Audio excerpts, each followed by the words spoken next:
Biz ertalabki ishlarimizdan tiriklikni olib qolganmiz. Mashina akkumulyator o'tirib qolyapti.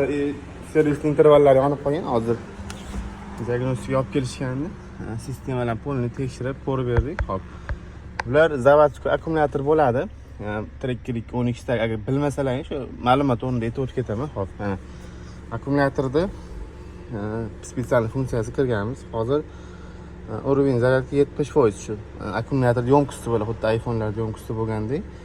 Напряжение akkumulyator именно tiriklik 12 larda o'zi zavodskiy akkumulyatorda shu zavod qilgandan keyin tok berishi, dinam tok berishi sal kechroq bo'ladi. Hozir o'chirib yoqaman. Mana mashina o'chirdim. Volt sekin tushyapti mana.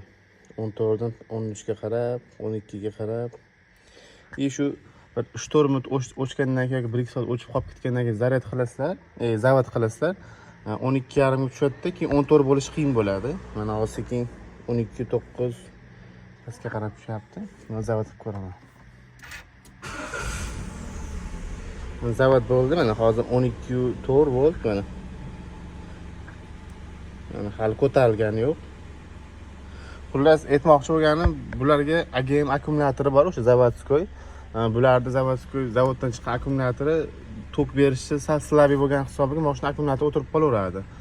Shuning uchun AGM akkumulyator qo'yasizda, xudo xolasa ishinglar bitadi. Mana shu tok berishi ham bittada bo'ladi. Mana hozir biz men vaqtinchalik shu BSMda o'zidan generator tokini voltini ko'tarib berdim. Bu har doim ham ishlayvermaydi. 5-6 marta zaryad qilgan, zavod qilgandan keyin o'chib ketib qoladi. Shuning uchun ma'lumot o'rnida agar yangi AGM akkumulyator qo'yasizlar, bir qator bizga olib kelsalaring, shu yo'mkisini shu yerdan BSMni ko'tarib beradi. Shu bilan xudo xolasa akkumulyatordan muammo qilmaydi. Agar bu ma'lumotimiz foydali bo'lgan bo'lsa, bitta like bosib qo'yasizlar.